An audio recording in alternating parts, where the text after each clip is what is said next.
Jæja, komið öll sæl og blessuð og velkomin á þetta 4. og síðasta bókakonfekt forlagsins í ár. Ég heiti Hólmfríður Matthíasdóttir, ég útgefandi forlagsins og svo heppin að vera útgefandi þessara frábæru höfunda sem ætla að koma hér og gleðja okkur í kvöld með að lesa úr bókunum sínum. Og ég ætla bara að kynna fyrsta höfundinn til leiks, en það hún Nanna Rögnvaldardóttir og hún ætlar að lesa á bók sinni Flóttinn á Norðurhjaran. Nanna, gjörðu svo vel.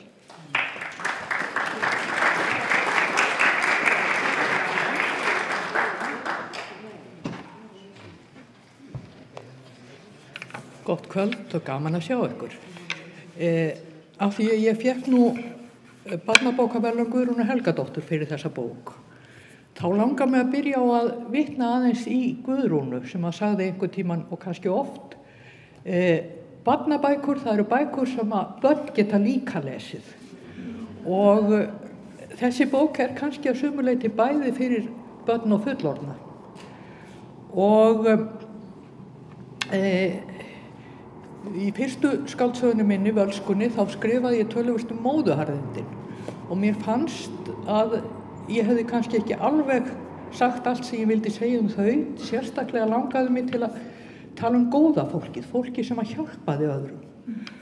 Og ég var byrjuð að skrifa uppkast að þessari sögu og þetta átti að vera fullorðinsbók, en ég var ekki komin langt þegar ég ákvaða að segja út frá sjónarhóli barnsins í henni sem 12 ára stúlka, Solla.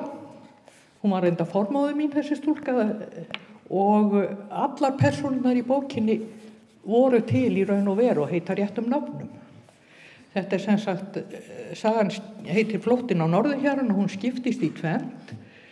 Fyrri hlutin heitir Flóttinn og segir frá því þegar hún og móðir hennar að fara einhvers staðar á uppsveitum Þingeyjarsýslu út Köldukinn og út í Náttfaravíkur. Solla veit ekki hvert þær að fara, en mamma hennar veit það. Og þær lenda í miklum hættum á leiðinni. En þær komast alla leið og þá breytist mjög margt í lífi Sollu og ég ætla að lesa úr báðum hlutunum svo lítið. En byrja hérna á kafla sem heitir Nótt í Ágúlshelli. Þær eru þarna á leiðinni út fjörurnar á milli Köldukinnar og Náttfaravíkna og það mjög hættuleg leið sem að það voru forvaðar þar og ekki hægt að komast þangað nema sem sagt á fjöru og þeirra brimaði ekki mikið. En þarna hafa þær lent í sjálfheldu á milli forvaðan og það komin nótt, kvöld. En þær finna helli, eða móðurinn vissi af helli þarna. Ágúlshellir, það undarlegt nafn, sagði Solla við móður sína. Hvað þýðir það eiginlega? Þær höfðu lagst út af í sandinn hlið við hlið, höfðu pokann sinn sem kodda og lágu í famlögum undir ábreiðunni. Fyrir ofan þær var hellisloftið sprungið og rakt, það fannst vel þegar þreifuð á því og sumstaðalag bleita úr því niður í sandinn. Þær höfðu þó fundið sér stað þar sem ekkert virtist leka og búið sig. Þær voru því þurrar að mestu. Myndi það endast? Skýjahulan sem hafði þakið himininn eftir að hætti að snjóa virtist eitthvað hafa minkað svo tunglsljósin náði öðru hverju að skína og þær gátu rétt séð móta fyrir hellismunanum en sáu ekkert út hann. Brimgnýrin sem barst á utan hækkaði sífellt og Solla þóttist vissum að nú skolaði stærstu brimaldunum hellishópið. Þótt gólfið hækkaði dálítið þegar Einar kom var hellinni samt eiginlega alveg í fjöruborðinu svo öldurnar gátu borist langt inn eftir honum. Mögulega alla leiðin í botninn. Sögur segja að hér í hellinum hafi eitt sem búið bergrisi, stór og svakalegu sem hét Ágúl, sagði móðurinn. Bergrisi, það sama tröllkall, spurði stúlkan og tók viðbragð. Hann hér enn eða einhver önnur tröll? Nei, vertu ekki hrædd, Solla mín. Ágúl löngu horfinn og kemur aldrei aftur. Og ég held hann hafi ekki átt neina tröllafjölskyldu, ég hef aldrei heyrt neitt það. Hins vegar sagt að hann hafi átt fjársjóð og geymt hann í kistu hér í innri hellinum, innan við sandinn hér í botninum. En það verður aldrei nokkur maður lagt í að reyna að komast þar inn. Ágúll sagður hafa vakið upp drauga Drauga, kallaði stúlkan upp yfir sig og stirðnaði af skelfingu. Já, vertu róleg, þeir eru ekki hér frammi, þeir eru í innri hellinum og gæta kistuna þar.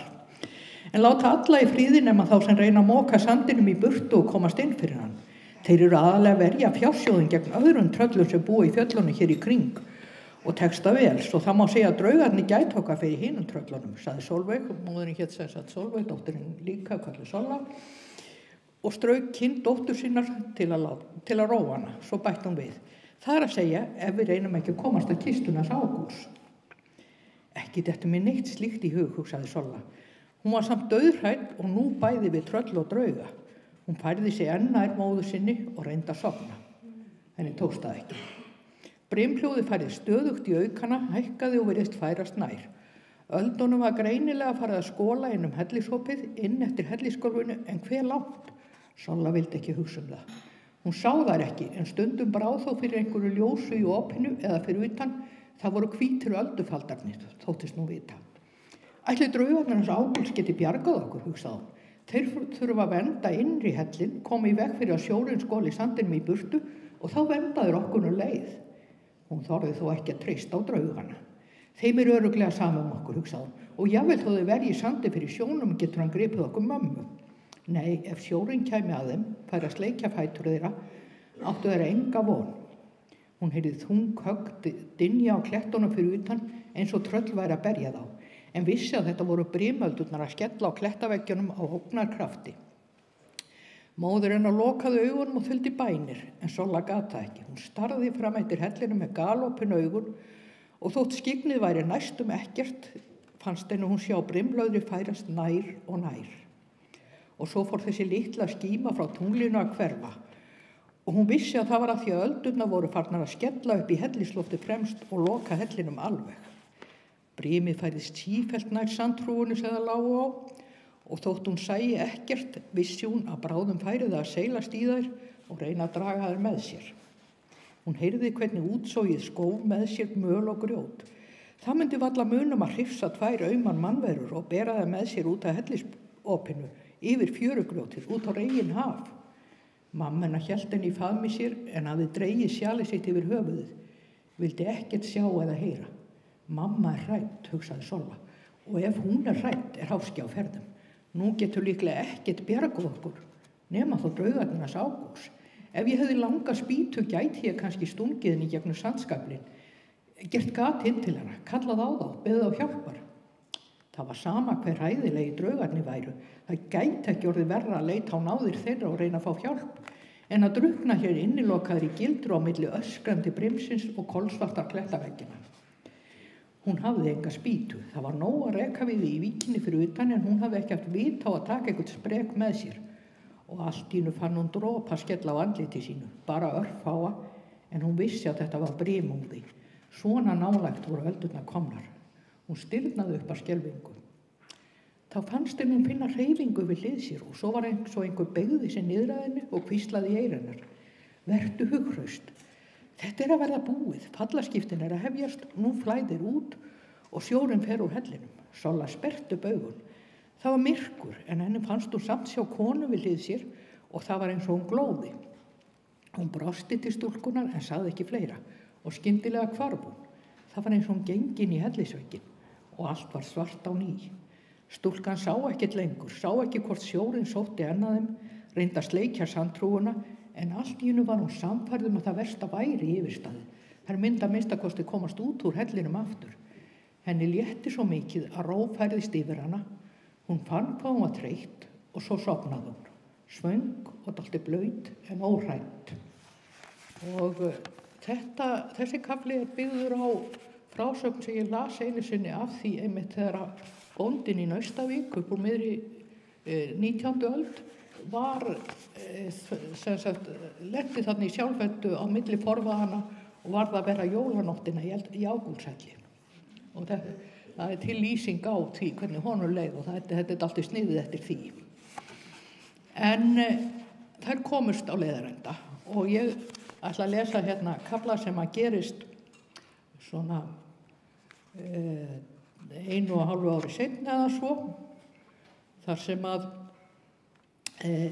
Solla er í Naustavík, móðir hennar farin og Solla búin að venjast nýrri fjölskyldum. En það sem sagt vetur eða vor og þarna koma menn að stunda selveiðar. Morgunin eftir, þegar farið var að birta, sendi Vigfús Flóa og Fúsa niður á sjónum til að vitja selalögnina. Takið nótina svo upp, drengir, og dragið hann á land. Ég er hræddur að vindáttin sé að breytast og hætta sé á að ísinn reki alveg að landi í dag eða í nótt. Þá getur hann rifið og eyðilagt nótina eða borið hana með sér út á sjó. Solla horfði á eftir þeim þegar þeir gengu niður eftir og sá að hrúturinn Klaki var eitthvað að snapa í fjörunni. Líklega að leita sér einhverjum fjörugróðri til að éta. Þegar bræðurnir nálguðust rölt hann að stað lengra út eftir, vildi líklega fá í fríði við mataröflum sína. Nokkru síðar þegar Davíð og Þórarinn komu út ásamt fleirum og bjuggu sig undir að leggja stað í veiðiferð, heyrðu hróp og köll og sáu hvað bræðurnir komu fram eftir fjörunni og yfir Naustavíkurána. Þeir fóru eins hratt og þeir gátu. Flói hefði að vísu örugglega komist mun hraðar ef hann hefði verið einn síns liðs en hann þurfti að hálfdraga bróður sinn með sér. Hvað er nú á seiði? Spurði Vigfús undrandi. Bræðurnir komu upp brekkuna, kölluðu eitthvað og bentu út eftir ströndinni. Þau litu öll þangað. Sigga rak upp óp og svo sáu þau öll það sem bræðurnir voru að benda á og ýmist stirðnuðu upp á hræðslu eða rauku óttaslegin inn í bæ. Yst í víkinni var undarleg hvít skepna sem stóð í fjöruborðinu yfir einhverju hræi og virtist vera að rífa það í sig. Var þetta selur? Nei, skyndilega rannu fyrir Sollu hvað það var sem dýri var að éta. Klaki gamli. Hann hafði ekki getað forðað sér á laupum. Hvaða skepna er þetta eiginlega? Spurði Imba skjald. Flói og Fúsi voru komnir næstum upp á hlaðið og hættir að kalla og benda. Þeir sáu að þau störðu öll til norðurs og höfðu þegar séð dýrið. Vigfús var seinna að svara en sagði svo: Þetta er bjarndýr, hvítabjörn. Ef við verjumst honum ekki, ræðst hann líklega á okkur.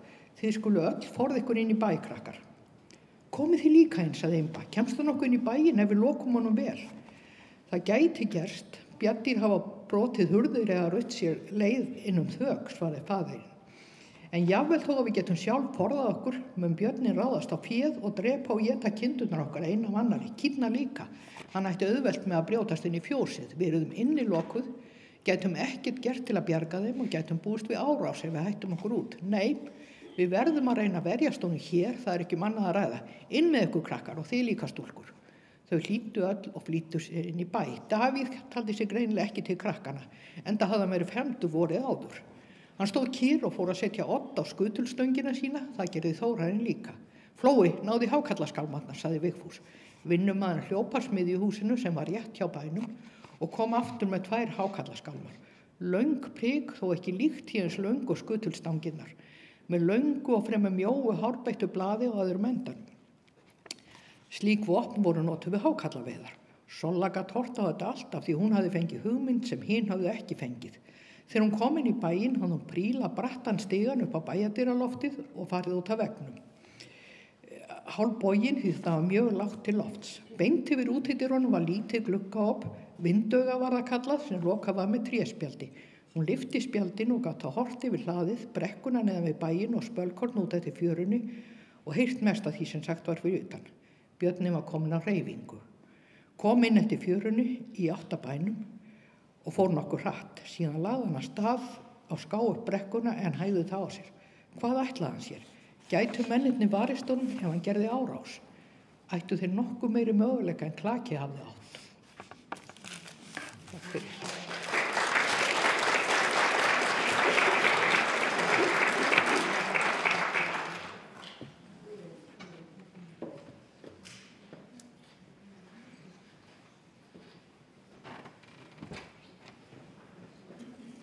Takk Nanna fyrir þennan áhrifamikla lestur. Næstur hér upp á svið er hann Sævar Helgi Bragason og hann ætlar að lesa úr bók sinni Miklikvellur. Sævar Helgi.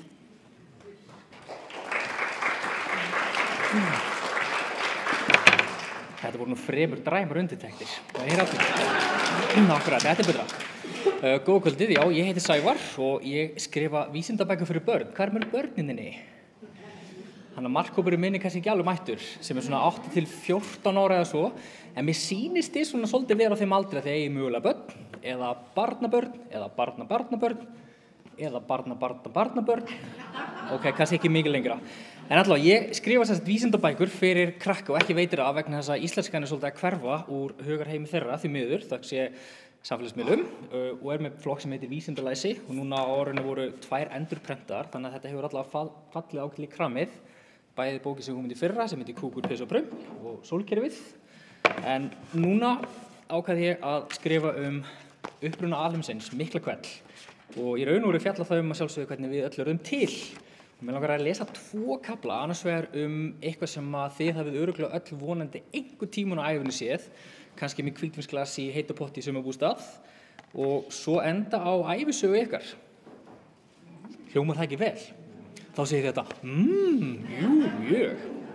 Akkurat, skapa smá stemningu hérna. Kaflinn heitir Hryggur næturinnar. Í myrkrinu blasir við okkur ljósleit slæða á stjörnubjörtum himni. Hefurðu einhvern tímann séð hana? Til eru margar skemmtilega sögur þessa dularfullu slæðu. Í Grikklandi til forna var hún kölluð mjólkurslæðan eða mjólkurvegurinn, Milky Way á ensku. Af hverju? Og þá hérna teiknimyndasaga sem ég ætla að reyna að endursegja. Sem sagt, þið hafið heyrt að hún heitir Milky Way á ensku, eða ekki? Og veit einhver hérna inni hvernig sú saga eða hvers vegna hún heitir það? Ljómandi gott. Þá erum við komin aftur til Grikklands. Seifur, sem var æðsti guð Grikkja, ekki Seifur í hvolpasveitinni, vildi að Herakles sonur sinn yrði ódauðlegur, sem hann eignast með dauðlegri konu. Til þess þurfti Herakles að drekka mjólk úr brjósti gyðjunnar Heru. Hera var eiginkona Seifs en samt ekki mamma Heraklesar. Í skjóli nætur læddist Seifur að Heru þegar hún steinsvaf. Hann lagði Herakles upp að brjósti Heru sem vaknaði og rak upp stór augu. Lítill ókunnugur drengur drakk mjólk úr brjósti hennar. Hún reif brjóstið úr munni Heraklesar svo að mjólkin spýttist yfir himinin úr varð mjólkurslæðan. Hugsið ykkur, þetta sönn saga. Eða hvað? Eða hvað? Til eru enn fleiri sögur. Hver skildi eiginlega vera svo rétta?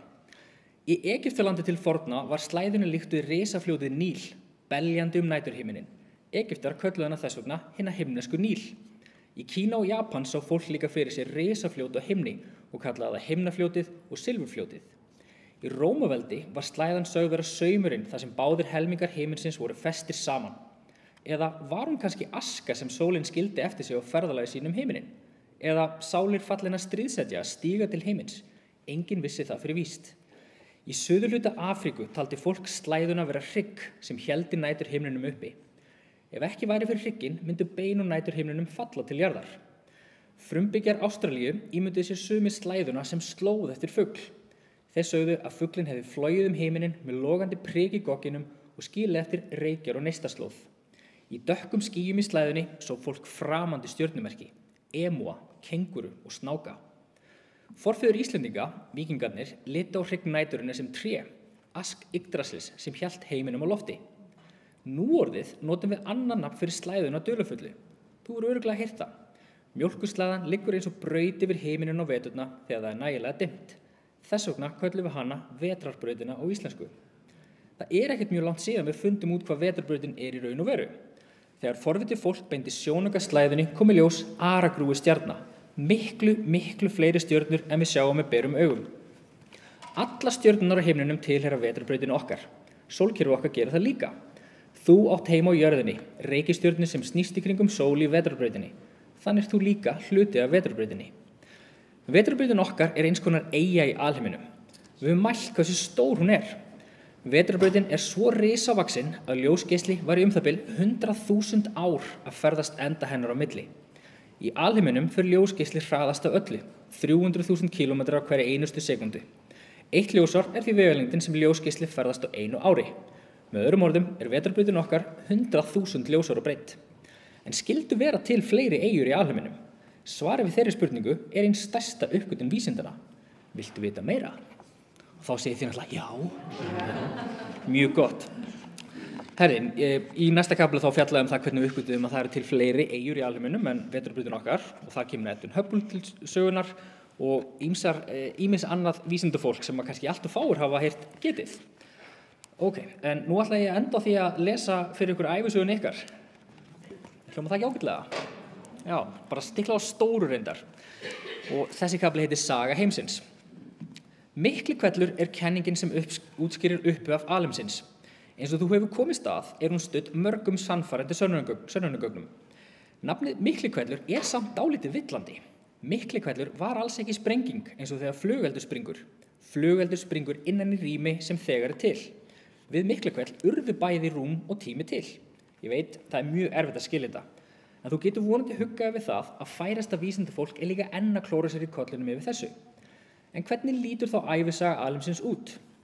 Fyrir 13,8 milljörðum ára urðu tími og rúm til úr einum ofurþéttum og ofurheitum punkti sem þandist skyndilega ótrúlega mikið út. Við vitum ekki hvað var til þess að það gerðist, en erum nokkuð viss hvað gerist strax á eftir. Akkurat. Á fyrsta sekúndubrotinu var hitastigið ævintýralega hátt, líklegast 1000 milljón milljarðar gráður á Celsius. Rýmið þandist óðslega út og hitinn lækkaði hratt. Hröð kólnun gerði fyrstu byggingareiningum efnis kleift að myndast. Á bil 1/10.000 úr sekúndu, urðu til róteindir og niftendir. 3 mínútum síðar náðu þær að festast saman og mynda einföldustu atómkjarnana, byggingareiningu frumefnanna sem líkaminn þinn búinn til úr. Í þúsundir ára eftir það var alheimurinn ein brjálæðislega heit ógegnsæ orkusúpa. Engar stjörnur, engar plánetur, ekkert líf. 380.000 árum eftir Miklahvell dró loks til tíðinda. Alheimurinn hafði kólnað nægilega mikið til þess að rafeindir gátu fest sig við atómkjarnana. Í fyrsta sinn gat ljós ferðast óhindrað Alheimurinn var gegnsær. Ljósið frá þessum atburði elsta ljósið í alheiminum. Eftir það skall á myrkur í milljónir ára í alheiminum. Gasið kólnaði smám saman nægilega til þess að kastast í kekki. Það sem gasið var kaldast urðu til ægileg skýjur vetni og heliumi. Í þeim urðu fyrstu stjörnurnar til, kannski 200 milljón árum eftir Miklahvell. Fyrstu stjörnurnar voru engin smá smíði. Þær voru stærri og þyngri en sólin okkar og raunar miklu stærri en stærstu stjörnur sem við þekkjum í dag. Fyrstu stjörnurnar urðu til í risavöxnum hópum. Með öflugum þyngdarkrafti sínum drógu þær aðra hópa til sín. Þannig urðu fyrstu eyjurnar, vetrarbrautirnar, til smám saman. Þær mynduðu risavaxin net úr hópum og þyrpingum vetrarbrauta sem dreifast allan alheiminn. Á milli þeirra tómarúmið 1. Fyrstu stjörnurnar lifðu mjög stutt, í aðeins milljón ára eða svo. Á stuttri ævi eru stjörnurnar öflugar efnaverksmiðjur. Úr eldsneytinu þeirra, vetninu og helíuminu, urðu til næstum öll þyngri frumefni í alheiminum, eins og súrefni, kolefni, járn og gull. Líkaminn þinn gerður úr sumum þessara efna. Þegar alheimurinn var það bil 9,2 milljarða ára gamall fæddist ný sól úr gasi og ryki dáinna stjarna í vetrarbrautinni. Í kringum sólina urðu til 4 reikistjörnur úr gasi og 4 úr grjóti og málmum. Ein þeirra var hvorki of heitni kvöld, heldur akkurat passleg fyrir rennandi vatn. Á þessari vatnaplánundi kviknaði líf þegar alheimurinn var næstum 10 milljarða ára. 13,2 milljörðum ára eftir Miklahvell komu fram dýr með hrygg á plánundinni. Sum þessara hryggdýra urðu fiskar, en önnur þróuðust til dæmis í spendýr. Ein spendýrategundin var með magnaðan heila sem gerði henni kleift að smíða tæki og tól. Þessi spendýr þróuðu með sér tungumál og gáfu plánundinni sinni nafn, jörð. Tungumálið hjálpaði þeim að yfirheyra heiminn með aðferð sem þau kalla vísindi. Með hjálp vísindana geta þau staðið á plánundinni sinni, horft til stjarnana, kannað alheiminn og afhjúpað dýpstu leyndardóma hans. Í leiðinni rákust þau á nýjar og spennandi ráðgátur. Hvað leynist í myrkrinu milli stjarnana, veltu þau fyrir sér. Í tóminu dormar eitthvað dularfullt og ósýnilegt. Þau vita ekki hvað það og kalla vanþekkingu sína hulduefni og hulduorku. Með hjálp eðlisfræðinnar hafa þau komist að því að alheimurinn 95% hulduefni og hulduorka. Restin venjulegt efni sem þau sjá, stjörnur og plánundur og líf. Svo virðist sem hulduefni haldi vetrarbrautunum saman. Án þess myndi það leysast upp. Hulduorkan veldur því svo að alheimurinn þenst út sífellt hraðar. Það er dálítið skrítið að hugsa til þess að alheimurinn að mestu leyti ekki neitt. Það óvenjulegasta og sjaldgæfasti í alheiminum eru stjörnur og plánundur. Lang sjaldgæfasti hluti alheimsins þú. Hugsaðu þér, í þessum risavaxna galtóma alheimi bara til ein dýrmæt útgáfa af þér. Svo fáránlega klára geta lært þetta allt, bara með því að vera forvitin eplabökur og regnboga. Í fyrsta kaflanum fjallaði eplabökur sem breytti lífi mínu. Á saurblöðum þessara bókar eru hugtök sem tengjast myndun alheimsins á íslensku, ensku og pólsku. Ég hveti til að kynna sögu alheimsins enn frekar, googla og læra meira. Alheimurinn ekki bara dálítið magnaður? Yes, takk fyrir mig.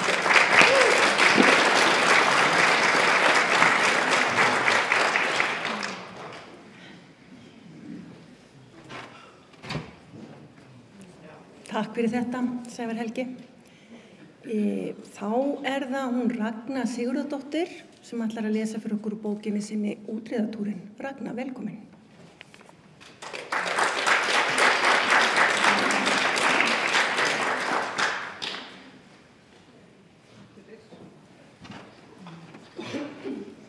Góða kvöldið.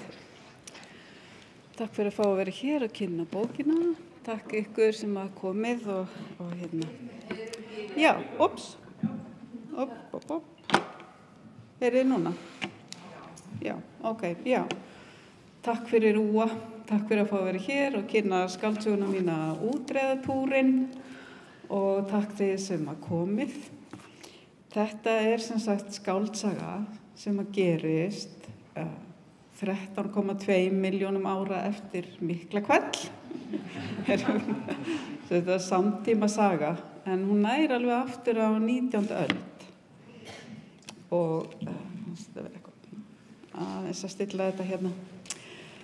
Hún segir frá, það lítil fjölskylda sem að flyst út á Álftanes í samtíma. Og það Sævar og eiginkona hans og 14 ára sonur þeirra Pétur.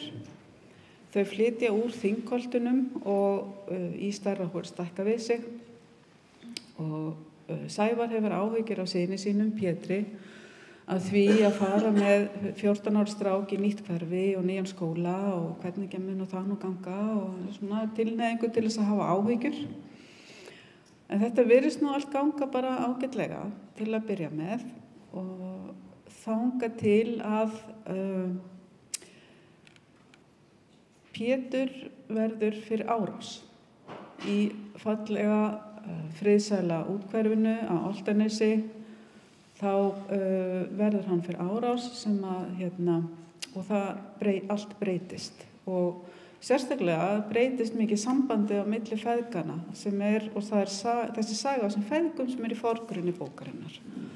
Og Sævar gerir mikið í því að reyna að ná til Pétur sonar síns.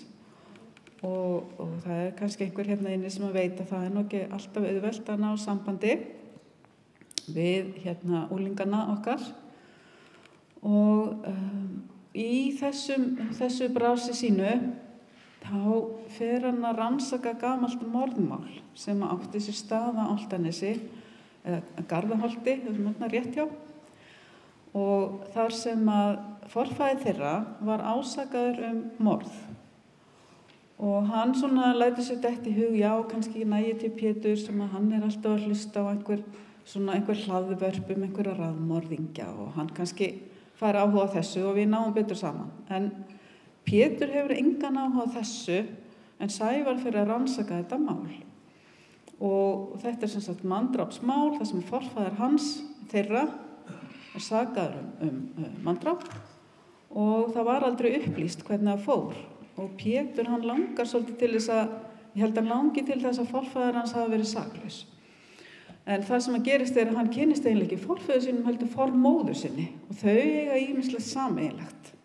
Þau eru bæði listræn og náttúran þeim mjög mikilvæg en það sem sagt Sævar og Pétur sem að sagan segir helst frá þeim. Þeir eru svona melodían í forgrunni og í bakgrunni eru aðrar sögur sem að Sævar tengir við. Og ég ætla að lesa bara eitt brot úr sögunni og það skömmu bara rétt áður en að líf Sævars að fara að breytast. Og hann veit það ekki, hann bara heima að bíða eftir að Pétur sonur hans komi heim, hann einhvers staðar úti með strákunum og hann veit ekki enn að þetta svona nótt. Þegar að eitthvað breytist og hlutinni verða bara aldrei aftur eins. Og við höfum öll mörg, einhver, upplifað þessi augnablik í lífinu að það breytist eitthvað og maður man eftir því. Það kemur símtal og maður fær góða fréttir eða slæma fréttir og maður man hvar maður var eða maður að tala með einhvern og það samtal sem maður breytir einhverju til góðs eða til einhvers verra. En einhvern veginn þá verða hlutirnir aldrei eins eftir þetta. Sævar veit það ekki, við vitum það, að hann stefnir núna í þetta augnablik og það Sævar sem hefur orðið og ég ætla að lesa hérna stutt brot.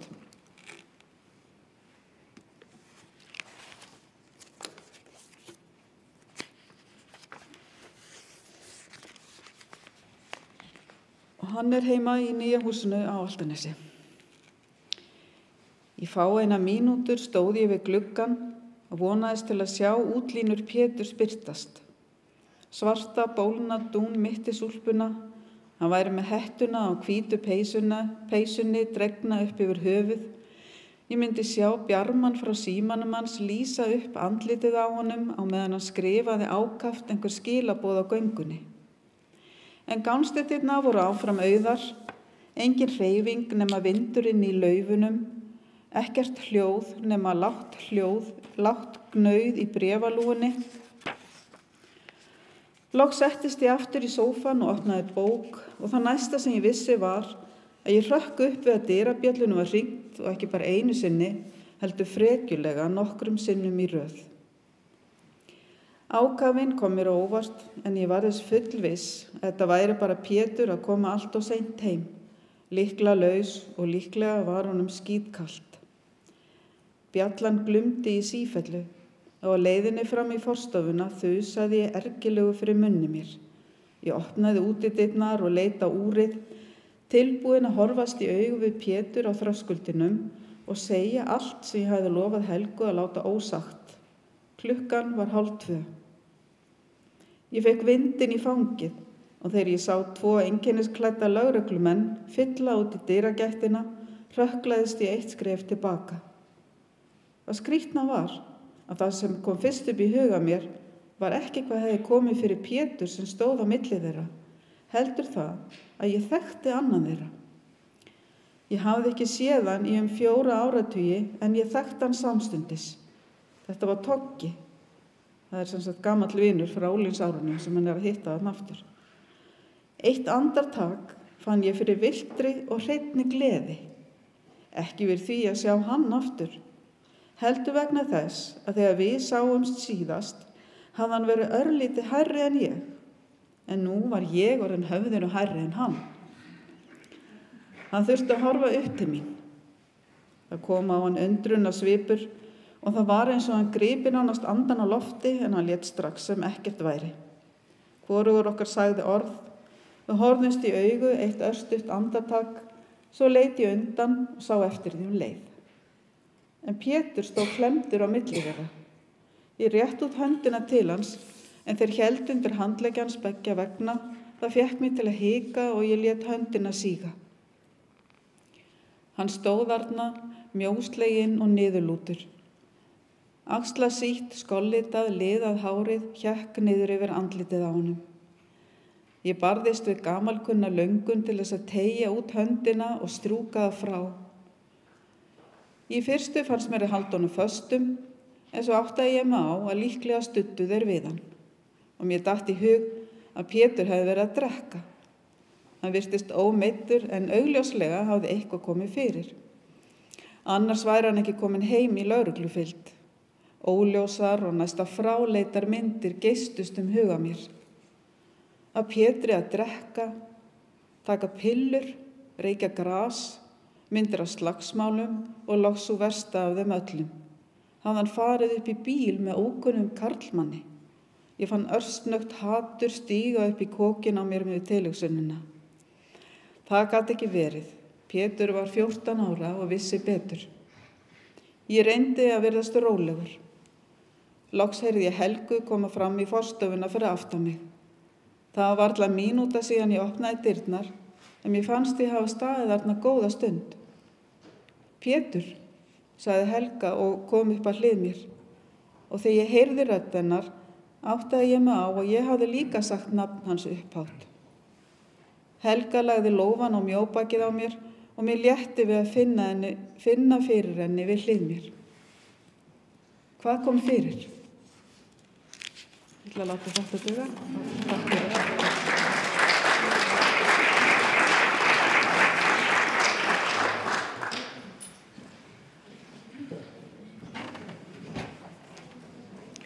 Kæra þakki fyrir þetta, Ragnar. Þá ætla ég að bjóða að koma hingað og lesa fyrir okkur hana Má Alheimsdóttur. Hún ætlar að lesa upp úr ljóðabókinni sinni Hvalbak. Má, gjörðu svo vel.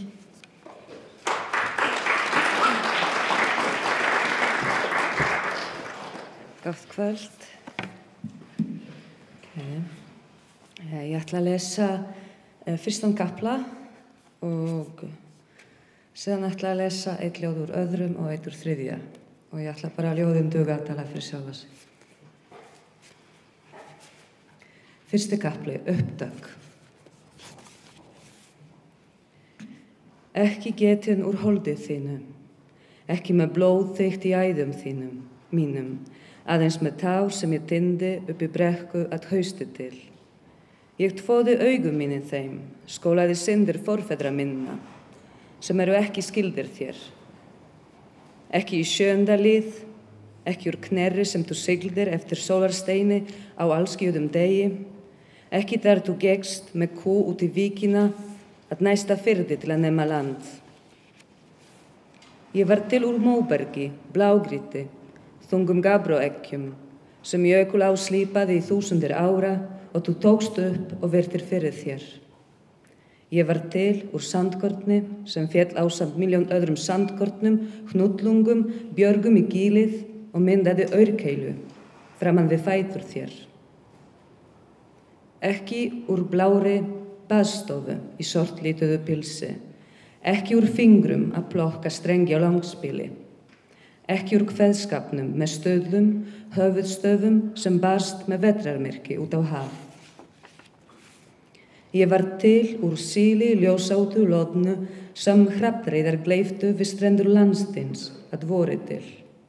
Ég var til úr vedruðum beinum höfrunga sem þú fannst í fjörunni og lagðir við hliðina á sauðalekkjum, hortnum. Til dægra styttingar safnar hún steinum, geislóttum zeolítum, eða tenningslaða, bladlaga, glergljáandi suðusteinum. Undir smásjá skoðar hún hólufyllingar, útfellingar, frumeindir. Undir smásjá leitar hún að uppruna sínum, tímaskeiði sem hún fæddist inn á, tungumáli, erfðaefni, erfðagöllum. Á Jökuldal, í Norðurdal, í Söðurdal. Hann er ókunnugur á þeim slóðum, hann kann ekki á áttir, veit ekki að dalir snúa norður og söður. Ertu sæfari að sigla upp firði og víkur, eða portarius klausturs sem gætir hlýtsins og alla drauga fortíðar? Eða ertu kannski droplaug, fossberi, móðri vatnaskíla, ertu dóttir mín? Ertu móri, eða vættur heiðabíla, lagðra í eyði árið 1875, eða afturganga sem vill mér illt, vegna drauma minna sjálfstæði, sköpun, erótík. Henni birtist sjónsveipur hún sneri sér undan veðrinu. Í vetrarmyrki norðursins gættu minn, frá biturleika og kulda vertnaðu mig. Fyrir söknuði og missi hlífdu mér. Látu mig falla í stjörnuþoku, breyttu ljóssængina yfir mig. Þú varst úti á Jökuldalsheiði, enginn viss af förum þínum, enginn sótti lík þitt, bein þín veðruðust eitt af öðru. Missteigst þú þig ekki oftar en einu sinni, áður en þú dast ofan í skurðin, ofan í snjóin, ofan í skaplin, ofan í myrkrið. Sól nær ekki til þín í skugga fjalla, þar sem þú leynist í þröngum dal. Ég hef hrópað svo hátt að dyngir heyrast að jörðin nöttrar. Ég hef leitað að þér í hviltinni, skafrenningur í augum. Eftir að sjórinn gekk langinn á land, stóð ég eins og Jesús í háflóði, snerti skýin sem spegluðust í vatni í dauðalogni. Undir fótum mér í sortanum lágu föggur þínar á ógræddum melum. Eftir að sandstormur stóð í 7 daga í senn, Guð gleymdi hvildardeginum og fyllti munninn af smásteinum, möl, fínkortni milsnu. Svo þú yrðir ekki svangur, svo þú segðir ekki frá efasemdum þínum kærleika Guðs. Síðan kom vetur, það sást ekki til sjávar, svo mikill var hafís. Bjart dyr gengu á land grimm, tekin af hungri. Guð gaf þeim tungu mína til að naga, til að gera hana mikri, réttlátari, sem gæti greint milli ills og góðs. Ef ég gæti séð í myrkrinu leiðina heim, í hrið upp í sker þar sem jökullinn var, á kafi í þungum blautum snjó. Ef ég gæti skilið þögn þína, ef hún líktist gljáandi hrafninu, mjúkri og beittri samtímis. Ef ég vissi að þú myndir bíða eftir mér þar, umlykja mig með þunga líkama þins, láta mig sökkva inn í húð þína, láta mig sjatna, sopna. Ef ég gæti bara gleymt þér, ef ég ætti annan í staðinn en æskuminningar þegar ég steig í dögun út fyrir bæjarhlið, það voru engir svartir steinar, aðeins kaldur og votur snjór í jaðri skógarins. Að drekja sögu hennar frá fyrstu hljóðum, ófullkomnum orðum. Getur þú sagt mér hvernig það var? Alveg frá byrjun fyrir 1.000.000 árum. Fyrsta snjókornið. Hórað hjarta.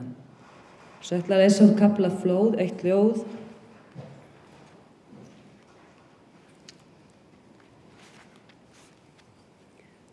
Við lágum í jökulkeri, með mósasæng á milli okkar, manstu. Gular og grænar skófir, fléttur, appelsínugular, flekkóttar, á grjóti tekna af sólu.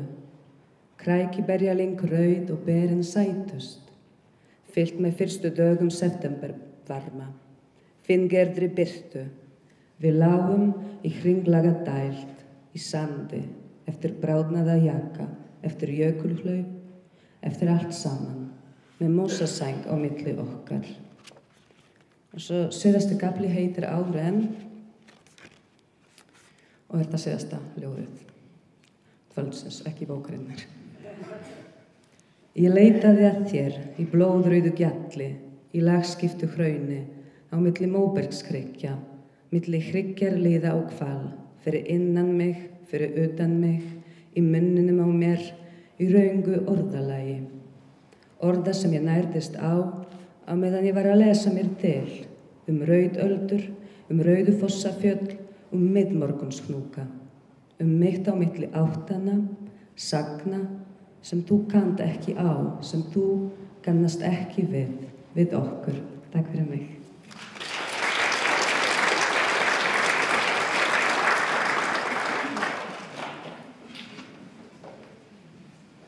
Takk Má.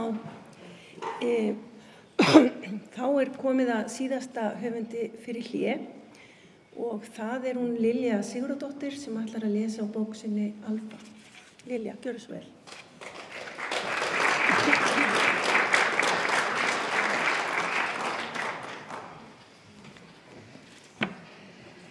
Komið þið sæl, gaman að sjá ykkur.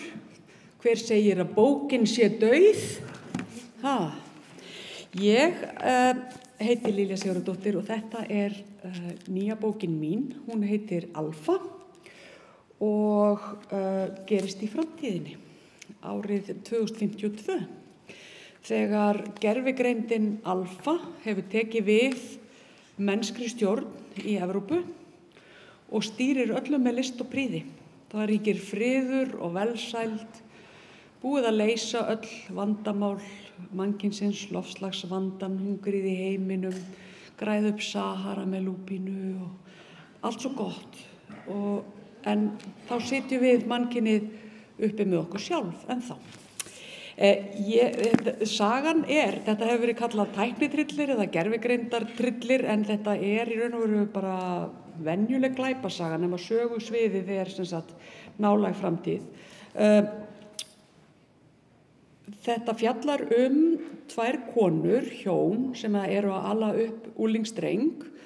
Hann að fara að fermast á þann hátt sem það gerist 2052 og þetta veldur svona spennu í fjölskyldunni því að sem sagt, bróðir annarra konunnar, frændi drengsins, algjörlega á móti fermingunni.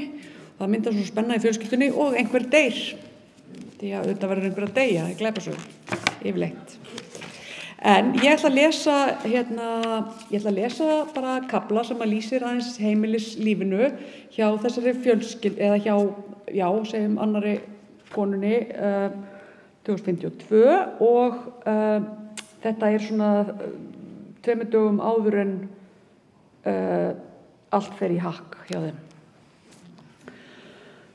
Sabína hrærði meira bláu út í dekkri gráa litinn sem hún var að vinna með en efaðist svo og jafnaði það út með dökkbrúnu. Hið hárfína jafnvægi grámanns í íslensku landslægi var það sem hún gleymdi sífellt við og þó hún sæi í huganum fjöllin á Reykjanesinu raða sér upp hvert á bak við annað í misgráum tónum þá reyndist henni alltaf erfitt að fanga fjölbreytni fábreytileikans á strigan. En þegar hún fann rétta litin á fjall og náða blandan svo að birtan virtist falla rétt á, þá komst hún í nokkurs konar alsælu flæði þar sem staður og stund hurfunni og hún var ein með penslunum og gat fundið lyktin af jurtinni sem hún sett í forgrunn myndarinnar og var einkennismerki hennar sem listamanns. Smágerð litrík jurt í svörtu hrauni með grátóna fjöll í baksýn. Tákn þess hvernig lífið sigrar dauðan með siglunni. Í þetta sinn var það Reykjanesfjallgarðurinn í baksýn, nýrunnið kolsvart hraun hlykkjaðist fyrir miðri mynd og fremst var þunn flétta af skærbleiku nýútsprungnu blóðbergi sem með hörkunni hafði rætt sig í eldra hrauni. Beiskan ilminn af smágerðum blómunum lagði fyrir vit hennar þegar hún horfði á þau og hún vissi að myndin var vel gerð. Myndin var rétt fyrst hún hafði þessi áhrif á hana. Aðrir sem horfðu á myndirnar hennar fundu kannski ekki lyktina af blómunum eða skynjuðu gráa fjallasúldina á andlitinu en þar höfðu samt áhrif á þá sem virtu þær fyrir sér. Þessi áhrif myndlistar voru þekkt í dag og þess vegna hafði gervigreindarlist verið bönnuð nema í auglýsingum. Það tilviljanakennda samsull helstu stefna og strauma í myndlist mannkyns í 2000 ár sem gervigreindin hafði kokkað upp virtist hafa slæm og stundum afar slæm áhrif á andlega heilsu fólks sem virti þessi verk fyrir sér.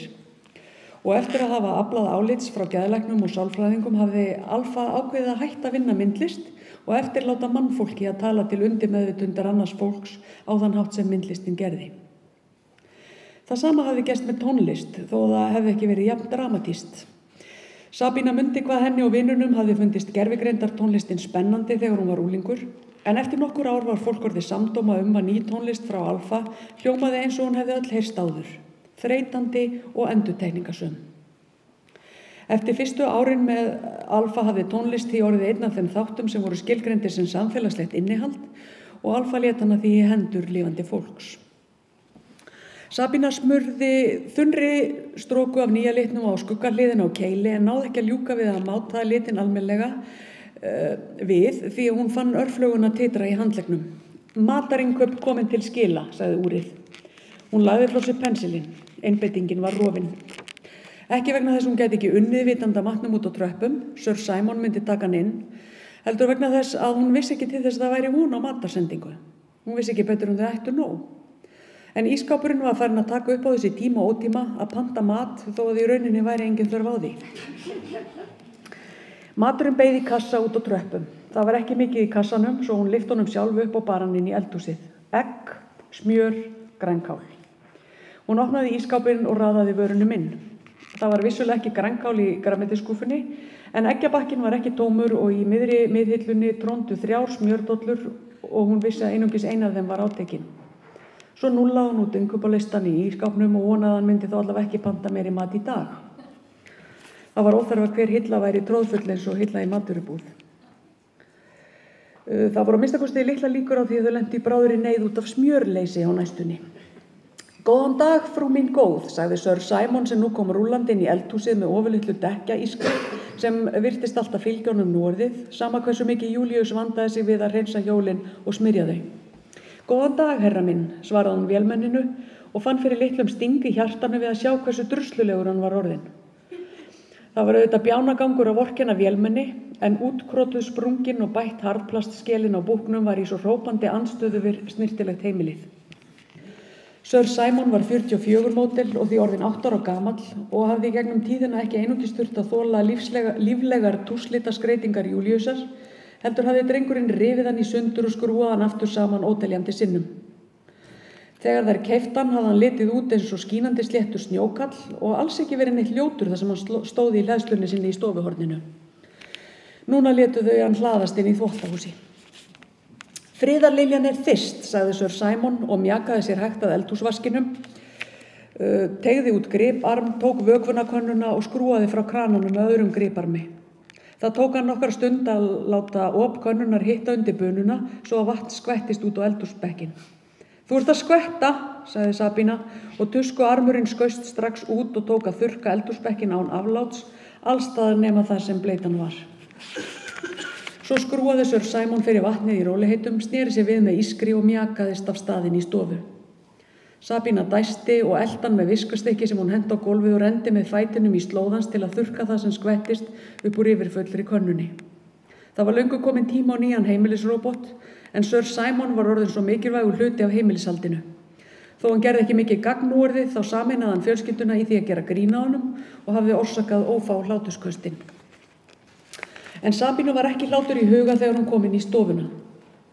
Simon, sagði hún ávítandi, ég var búin að segja þér að hætta að dreifa svona úr blómunum. Vélmennið hafði komið sér upp einhvers konar dellu fyrir því að endurraða pottaplöntunum í sífellu og helst að drita þeim út allt hús. Þær vilja hafa pláss í kringum sig, sagði hann. Monsteran vill vera með öðrum regnskógarplöntum en ekki eyðimerkurjurtum. Ég veit að þú segist geta að tala við blómin, sagði Sabína og tók tvo þykk blóðunga úr bókahillunni og setti aftur á sinn stað út í glugganum. En ég vil að allar plöntur sem í ljósbrúnum blómapottum séu í beinni röð hér í gluggakistunni og plöntur í hvítum pottum eins og til dæmis monsteran og friðarliljan eiga að vera á gólfinu. Alveg óháð því hvað þær vilja sjálfar, spurði Sir Simon. Já takk, þetta heimili mitt, sagði Sabína og ég hef ákveðnar hugmyndur hvernig það á að líta út. Það aldeilis, sagði Sir Simon snúðugur, snerist á hjólunum og rúllaði ískrandi út úr stofinni. Sabína dæsti og hélt áfram að tína saman plönturnar í brúnupottunum og raðaði þeim með jöfnu millibili í langa gluggakistuna. Hún yrði að minna Mekkin eða Júlíus á að aftengja þetta fjandans nýja forrit sem gerði róbottinum kleift að hlusta á einhver hátíðni hljóð frá blómunum. Henni hafði gengið ágætlega að annast sína plöntur hingað til án afskipta Sir Simons. Takk.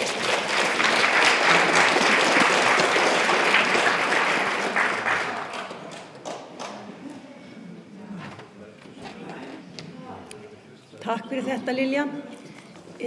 Nú ætlum við að taka okkur stuttli. Þið getið fyllt á glösin og fengið ykkur konfekt og ég ætla að minna á að bækur þessar höfunda eru á sérstöku verði, tilboðsverði hér í kvöld. Ég bara mæli með því að þið nælið ykkur í sem flestar bækur og notið tækifærið og látið höfundina á það. En við sjáumst hér aftur eftir stuttastund.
Jæja, eru allir búnir að fá sér hressingu og eru þið til í annan skammt af svona andlegu bókafóðri? Ef svo þá ætla ég að biðja ykkur að koma og setjast hérna niður. En áður en að upplestur hefst, þá langar mig að segja að það fannst hér lyklakippa og ef einhver kannast við hana, þá verður hægt að nálgast hana hjá mér á eftir. Eða núna, ef fólk fljótt að hlaupa.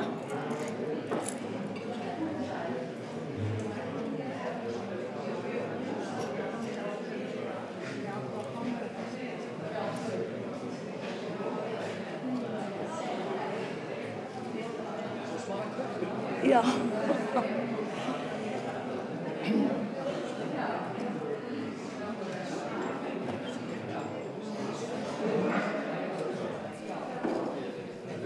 Auglýsi aftur, lyklakippa hefur fundist, ef einhver kannast við hana eða vill langar í nýja lyklakippu, þá hún hjá mér. Hún lítur mjög svona spennandi út. Já, getur verið. En ég ætla líka að auglýsa eftir næsta höfundi og lesara, Andri Snær. Ætlar þú að koma hingað upp?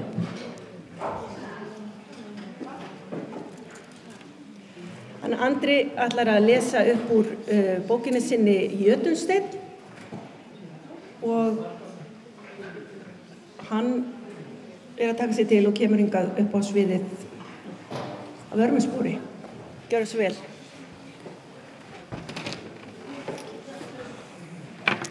Góða kvöldið. Góða kvöldið. Ég heiti Andri Snær Magnússon og ég ætla að lesa fyrir ykkur úr Jötunsteini. Þetta lítil saga bugaðan arkitekt. Svona stutt bók, kannski óvenjuleg lengd. Þannig að fljót lesin, sagði mér ykkur, hann sagðist að hafa lesið hann í flugvél. Og ég segi, vá, rosalega fljótur, hvert varst að fara? Til Ísafjarðar, sagði hann. Rithöfundum finnst ekki skemmtilegt fólk sem fer á hraðlestrarnámskeið. Ég heillaður af tímanum.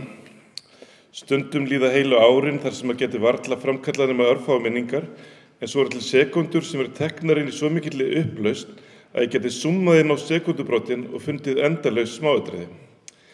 Eitt slíkt augnablik einmitt núna. Ég nýbúin að taka upp Jötunstein, sveifla honum með hægri hendi og dundra honum í átt að nýlegum Range Rover Vogue.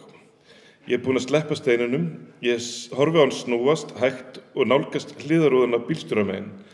Tíminn áhugavert fyrirbæri. Eitt horn á steininum snerti rúðuna, en þá voru hún ennþá heil. Hún mun óhjákvæmilega brotna og það mun hafa ykkur afleiðingar, en sú stund ekki komin. Ég sé steinin og rúðuna og bíllinn hvítur með ljósum leðursætum. Þetta áhugavert með tímann, hvernig hægt að summa inn í augnablikið. Ég á nokkra möppur í höfðinu í svona mikil upplausn, en ég veit ekki hvort ég geti þjálfað mig upp í að skynja tímann almennt með þessum hætti. Ein mappan úr bláfyllum, dagsetningin týnd, en ég var í fyrstu ferð vetrarins eins og kálfur af vori að dundrast niður nýtróna brekkuna. Ég valdi brattasakaflan undir stórleiftinni, þeyttist af stað eins og fór í stratt og í gat, leiðin lá yfir dálitla bungu í miðri brekkunni þegar annað skíðið losnaði af mér. Einmitt þarna breytist upplausnin og ég geti útskýrt í löngu máli þær hugsanir sem fóru gegnum höfuð mitt næstu 30 sekúndubrot. Ég man setningar sem fóru gegnum heilan, hver skrambinn skíði stefni burt frá mér, þá myndi ég að frændi minn að fengi skíðin lánuð og víkka bindingarnar svo þið hentuðu hans skóstarð.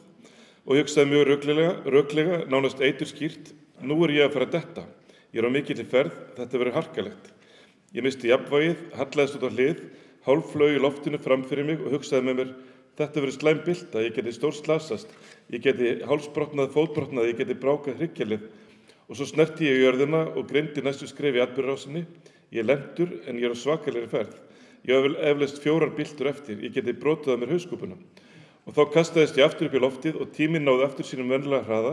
Ég kútveltist eins og ég hefði sprungið, ég misti andan og var ringlaður þegar ég reis upp, þurrkaði snjóinn framan úr mér, dustaði inn á bakinu, reyndi að finna beinbrot og hvort útlim vantaði, á meðan ég týndi saman dótið mitt, gleraugun voru brotin en húfan, síminn, vettlingarnir, stafirnir og skíðin höfðu dreifst hálft fjallið.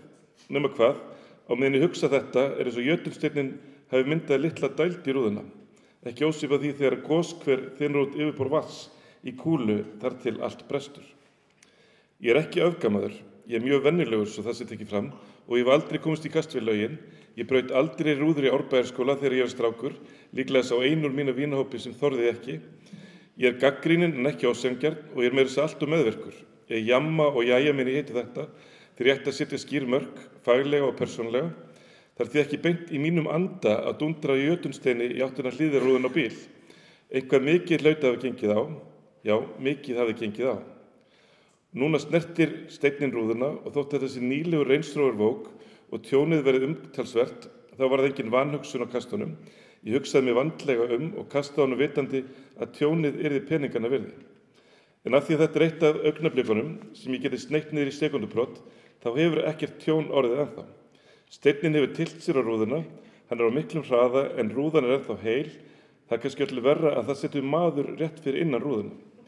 Ég get zoomað inn á hann og sé hvernig hann horfir á steinin. Hann er ekki búinn að átta sig á atburðarásinni, augun er á steininum en heilin er líklega ekki búinn að fullvinna upplýsingarnar. Augnaráðið verið stringlað en munnsvipurinn er ennþá hressa glottið sem einkennir hann. Jötunsteinar voru fyrst framleiddir af B.M. Wallá árið 1989 og eru enn í framleiðslu. Þetta eru slitsterkir steinsteyptir hellusteinar á stærð við múrsteina. Þeir voru mikið notaðir kringur Reykjavíkurhöfn og síðan sem götusteinar í Austurstræti. Þeir öflugustu voru hannaðir fyrir þungaumferð og eru 10 cm þykkir, en steinninn sem er enn ekki komin í gegnum rúðuna er 5 cm á þykkt, enda var hann keyptur í stétt fyrir framan fjölbýlishús. Ég hannaði fjölbýlishúsið sem verður líklega eitt ljótasta fjölbýlishús á landinu. Reyndar var þetta í 7. skipti sem sama tekník var notuð, þannig að þetta verður eitt af 7 ljótustu fjölbýlishúsum. Takk fyrir.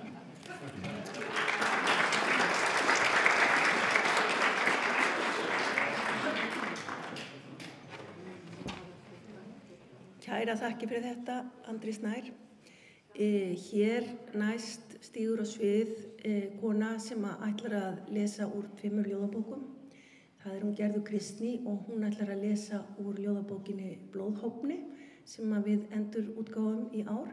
Og svo ætlar hún líka að lesa úr þýðingu sínum á ljóðum Knuts Ödegård, en bókin heitir Áður en hrafnarnir sækja okkur. Gjörðu svo vel, Gerður Kristný.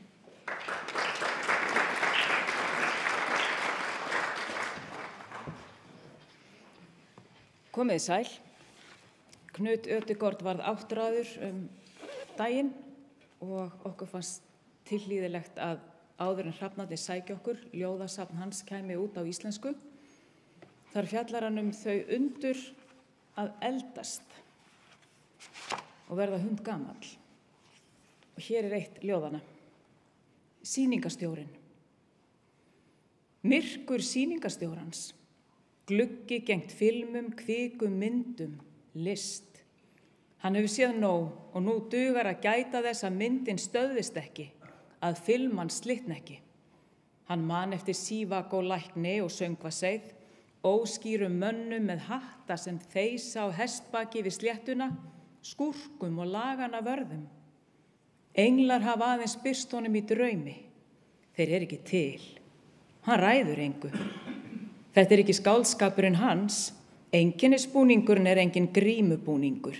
Starfans felst í að vinda upp filmuna þegar öllu er lokið, hér hjá okkur, og senda hann á næsta stað inn í myrkur svipa þessu. Víst eru englar til. Það er óljós titringur í sálinni að sýningu lokinni, þegar hann kveður konuna í sjoppunni og þá sem skúrar. Og hann röltir heim til sín eftir trjágöngum, þar sem geislar leika í greinunum og upp ásinn þar sem svarthvít myndavinni hangir yfir kommóðunni. Þegar hann snertir glerið grönnum fingri sýningarstjórans, breiðir hún út vængina, þrýstur honum að mjúku engilsbrjóstinu og þannig fljúga þau yfir bæinn á hverri nóttu. Þau stíga til himins, hann í gamla röndótta einkennisbúningnum, hún með sína drifhvítu vængi og dýrðlega líkama. Svona yrkir hann Knut. Hann notar mjög mörg orð. En Blóðhófnir orðin 15 vetra og þar segi ég frá því þegar Freyr, frjósemisguðinn, sendir skósvein sinn, hann Skírni, yfir í Jötunheima að sækja Gerði Gymisdóttur sem Jötunmeyja. Og já, og hún vill ekki koma með honum og hann beitir göldrum, enda verður hann að koma heim með hana. Hann hefur þegið sverð og hrossið Blóðhófni að launum. Ég vildi enduryrkja þetta til að komast að því hvað gerist þegar Freyr og Gerður hittast og ég vildi leyfa Gerði að kveðja mömmu sína, hana Urboðu. Og mig langaði líka til að komast að því hvað hún gerir þessar 9 nætur sem líða milli þess sem hún samþykkir að koma með Skírni og þangað til hann sækir hana. Og ég ætla að lesa einmitt hvað gerist á þeim tíma. 9 nætur, 9 nátta ótti, ein tók við af annari, ávallt verri en sú fyrri. Bræður mínir og faðir fögnuðu lífgjöfinni, gleðin ómaðum skóa, tylti sér á trén, tróð sér on í mosan. Máni stjakaði flekum yfir myrkur hvolf. Ég lét fallast í grasið, grófst í mold niður. Niður fyllti hlustir, ég kafaði undir klettarætur, skaust upp úr skorningum, gekk yfir járnfrosna jökla. Húðin tærðist, marðist kjöt af muldum beinum, augum mín héldu áfram, lontur sem lýstu. Ég lagði á minnið stapa og strítur, snjókorn í lófa. 9. nóttin, sáust ekki stjarna hennar skil. Í myrkrinu miðju, mamma. Hún vafði mig örmum, bað mig að birta sér aftur, í skugga sem skrið undan kletti í mistri í morgunskógi. Það dagaði, drengurinn var kominn, hann kippti mér upp á klárin, veröldin vaggaði undir mér.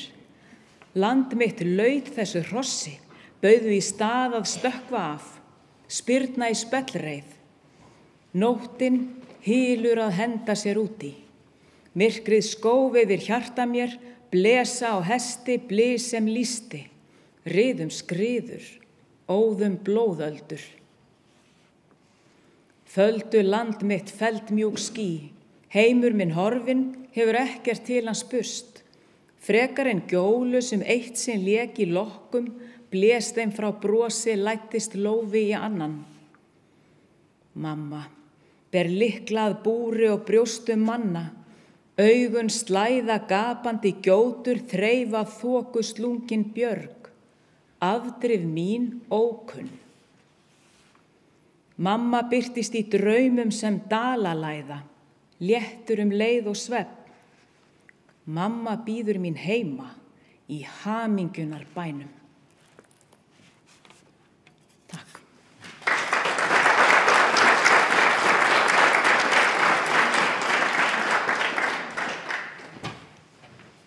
Takk fyrir þetta, Gerður. Næst á svið ætlar að koma hún Þórunn Valdimarsdóttir sem ætlar að lesa úr bókinni sinni Stúlka með fálka. Gjörðu svo vel, Þórunn.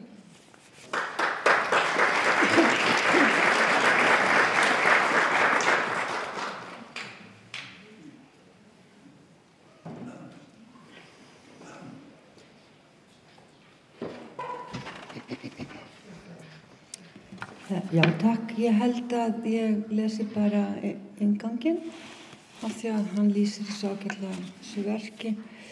Ég er aldrei ánægð með nafnið á kaflanum. Ég veit ekki hvað ég er búin að skrifa. Þetta er 31. bókin minn. Ég veit ekki hvað ég er búin að skrifa margar innganga. Hann leið á því svo ég kalla þetta bara koma svo innganginn með mér.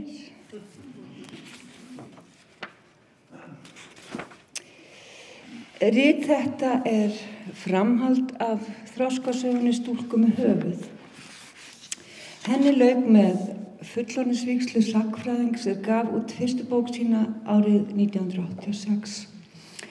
Í bók þessari held ég áfram að minnast ævi minnar og kalla ritið skáldæfisögu, þar sem ég skrifa eftir vafasömu minni. Til aðgreiningar frá fyrri ævibók minni ber hún líka undir titilinn Fullorðinsminningar, en óhjákvæmilega skarast bækurnar stundum. Vonandi spennandi fullorðinsminningar. Nýbúið að finnast það helvitis barnaskaup. 18. upplýsingin hefur margt á samvisku. Mikil gleði fylgir því að rifja upp viðbragðsríka ævi. Sterkt lím í sárustu minningum og ég faðma þau trámu. Notalegt fyrir sagnfræðinginn að hafa engar tilvísanir en ég reyni svo ég get að segja rétt frá. Ævisögur eru mikilvæg bókmenntagrein. Persónleg nálgun fer næst lífinu og öll líf eru einstök. Hvenær verða sérstök verðlaun fyrir ævisögur? Þegar ég minnist á þetta við bókmennta páfa og páfadísir, segja þau gjarnan að ævisögur séu oft svo lélegar. Skáldskapur og fræðibækur eru líka á öllum skala í gæðum. Sjálfsævisögur heila þar sem skrifar, ég lofa, auk þess sem þær bjarga horfnum brotum heimsmyndar og einstökum fróðleik frá glötun. Ritstýri mitt, Bjarni Guðmarsson, vildi að titillinn hefði beintengsl við stúlkubækur mínar 3 með fingur, maga og höfuð, þroskasögur móðurömmu, mömmu og mína. Þetta hárrétt hjá Bjarna. Þá tengja lesendur auðveldlega í áriti bókaflóðs. Ég hafði ætlað að láta hann heita höfuðfugla. Svo lenti ég í vandræðum, þið vitið. Höfuð, já, fingur, upp úr snjó og mæi ólétti MR og vildi ekki hætti skólanum. Hvað átti ég að vera að stúlka með tæri eða rass? Það var bara vandræðilegt, svo ég reyndi þá að bjarga mér á þessum fálka, stúlkanfálka. Og þau réttlæta það mikið og nú kemur réttlætingin. Víst ég stúlka með fálka. Fálkin skjaldamerki Íslands og nám og ritun sagnfræðibóka gerði mig íslenskari, var þó æði íslensk fyrir eftir uppeldi á tímum þjóðernishyggju.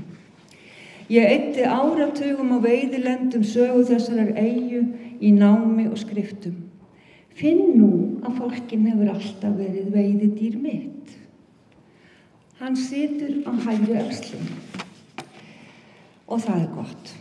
Flaug aftur í tímann að veiða mér efni, eins konar kanínur og héraskinn. Á tímabili keypti ég póstkort með mynd af fálka fljúgandi á bláum grunni og gaf fólki sem fálkaorði, því eins og allir vita eru margir sem ekki eru rittarar afreka sinna og eiga skilið. Sál mín gréri fyrir löngu föst við Ísland síðari alda. Hvít hempa lands, frostrósuð, rennandi blóð undir niðri eins og í öllu sem lifir. Sumrin óborganlega fín eftir kulda vetrar. Vísindahyggjan blönk þegar kemur að sálarlífi okkar. Trúartilfinningu þarf til að fljúga. Eins ævisaga afbragð til að skoða kjarna þess að vera maður. Með titli bókar Stúlku með fálka vil ég minna okkur á að endurlífga forna táknmálið og halda því lifandi. Skáldskapur vakandi draumur. Ég hef opnað ýmsar dyr á þeim gangi Lewis Carroll gerði ódauðlegan. Maður hverfur inn í garð og eyðir þar missurum í labbi leiðslunar, lokaður af, sem upphafleg merking hugtaksins paradís.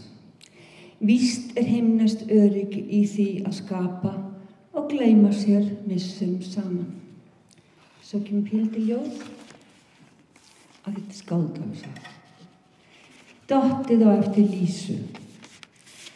Langur gangur með lokuðum dyrum, lokkandi bláljós þröskuldanna. Já, maður inni eða útilokkaður, fastur á leiðinni hvert. Góðlegar leðurblökur með rafmagnaða lykla vingast við þig. Kvíðvænlegt að stinga sér inn skráargöt, en vinna ber fyrir brauði og best að gefa sig allan með húð og hári.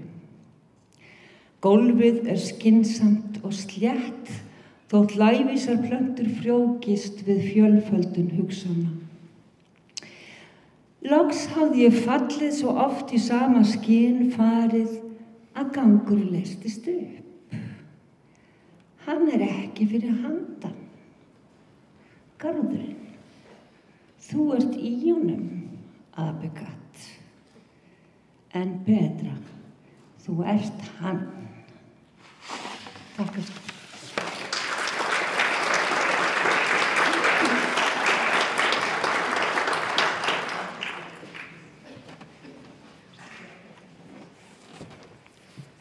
Kæra þakki fyrir þetta, Þórunn. Síðasta bókvöldsins bókin Spegilþjóðar, fréttamyndir í 50 ár og sagan á bak við þær eftir þá Gunnar Vaff Andrésson ljósmyndara og textarnir eru eftir hann Sigmund Erni sem hér með okkur í kvöld og ætlar að koma hér upp og lesa upp úr bókinni. Gjörðu svo vel.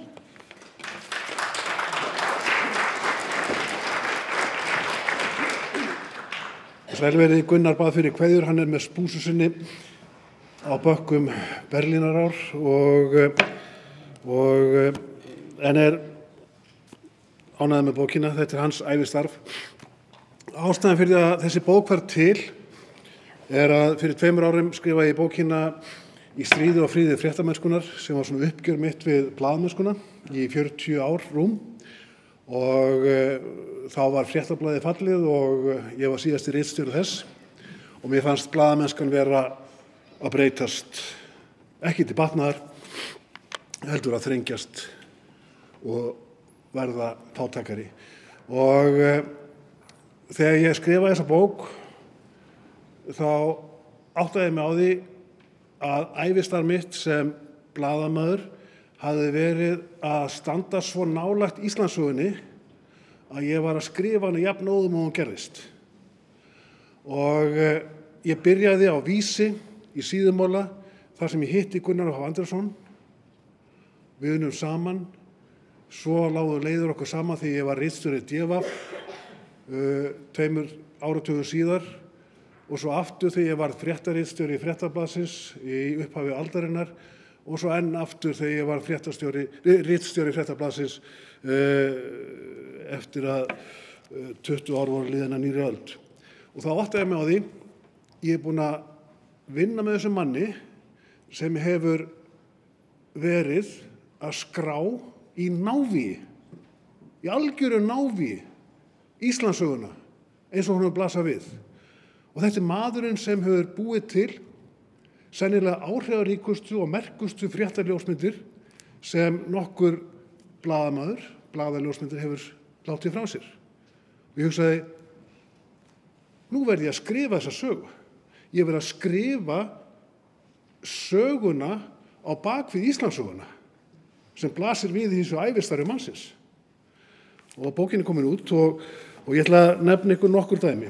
Að því Gunnar, vinur minn Andrésson, svolítið eins og Forrest Gump Íslands. Hann hefur alltaf verið á rétta staðnum. Alltaf verið á hárrétta staðnum og alltaf náð myndinni.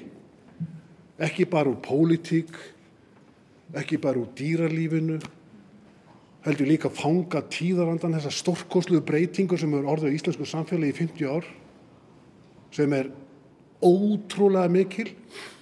Heldur líka hefur hann verið að segja söguna af okkur verstu augnablikum og okkur bestu augnablikum og það engin blaðsíðutölu í þessari bók sem sennilega kannski 350 blaðsíður samt sem áður, heldur bara ártöl frá því að ég man fyrst eftir mér 1968 þegar Gunnar stendur ofan á skrifborði Jóns Múla Árnasonar í útvarpshúsinu við Skúlagötu og tekur myndina með greini af því þegar hádagurinn verður og menn flytja bifreiðarnar af vinstri umferð yfir á hægri.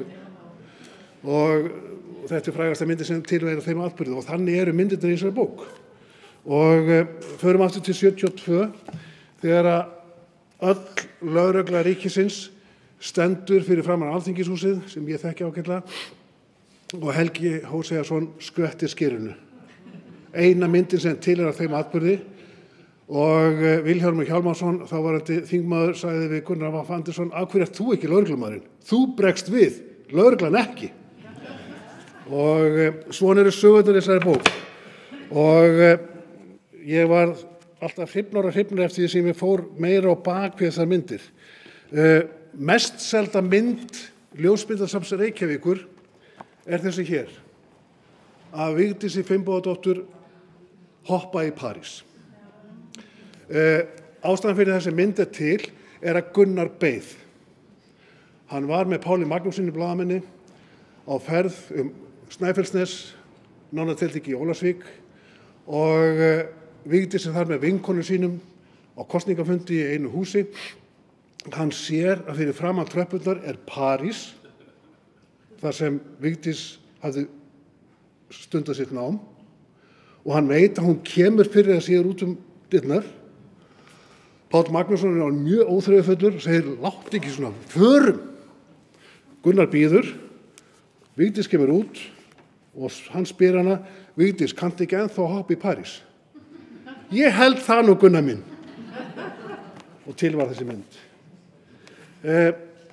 Frægasta pólitíska mynd Íslandssögunnar er þessi hér, af klofningi Sjálfstæðisflokksins.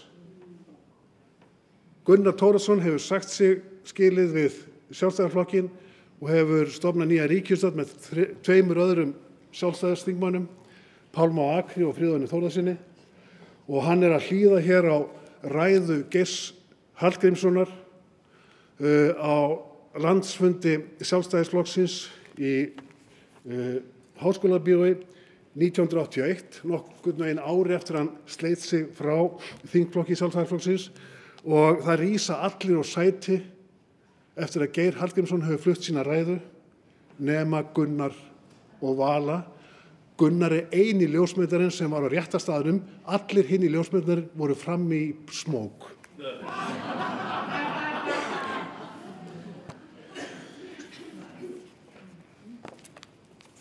Gísli á Uppsölum, Gunnar fangaði hann náttúrulega einn af fyrstu ljósmyndara þegar þeim bar saman vestur í Sérvardal. Þá segir Gísli við Gunnar, það kom reyndar hérna einn blaðamaður fyrir nokkrum misserum, sá var nú skrítinn, Árni Jónsson. Svona eru allar sögurnar á bak við þessar myndir. Og bara ein. Gunnar fór bara eina útræðaferð með Ólafur Ragnari Grímssyni. Og hvað gerðist? Frægasta tár Íslandssögunnar. Dorrit Músef stumrar við sínu manni og þetta eru sögurnar í bókinni og ég hefði óskaplega gaman að skrifa sögurnar bak við þessa Íslandssögu sem er partur af minni ævi og reyna bara minn partur af og okkar svo margra hér af okkar snefil af Íslandssögunni.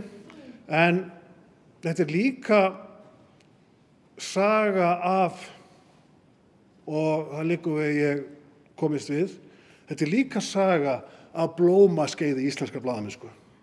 Stærsta blómaskeiði íslenska ævisögu, Gunnar Vaff Andrésson og eftir atvikum ég, fengum hugmynd og það var bara flogið beint á Raufarhöfn eða beint til útlanda. Íslenski fjölmiðlar voru það kraftmiklir að þeir gátu fangað sögu landsins með eins nálægum hætti og hægt var.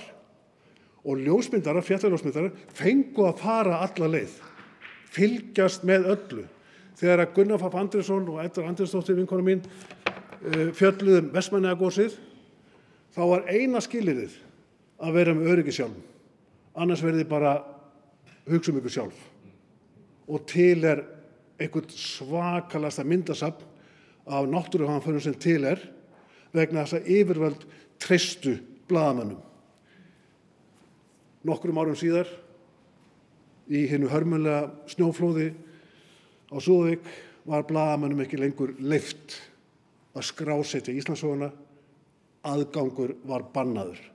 Og þetta breytingin. En þetta ævistarf Gunnars og eftir atvikum mitt og þetta sagan okkar. Takk.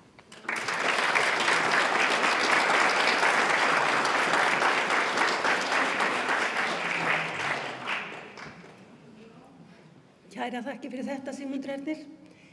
Þá þessu 4. og síðasta bókakonfekti að ljúka hjá okkur hér á Forlaginu.